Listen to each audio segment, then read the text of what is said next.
Hi everyone, welcome back to the channel. In today's video, I'm going to show you how to discount an item on Vinted in 2026.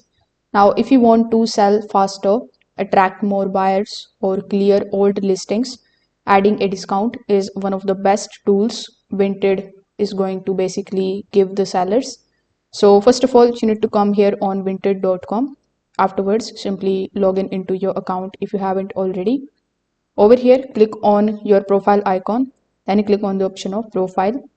Over here, you are going to see all of your listings.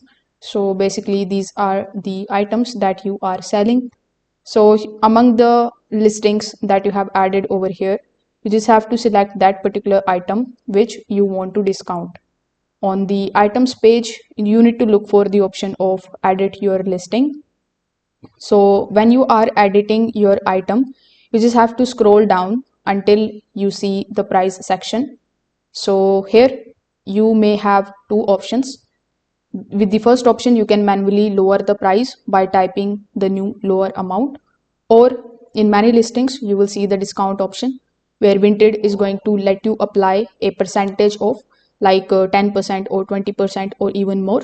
So you just have to choose the new price or the discounted price, and then you just have to simply click on the option of save. So once it is saved successfully, your item will instantly show as discounted to the buyers, often with a price drop highlight, which is going to help it get more views and faster offers. So if this video helped you out, make sure that you like this video and subscribe to the channel. Thanks for watching.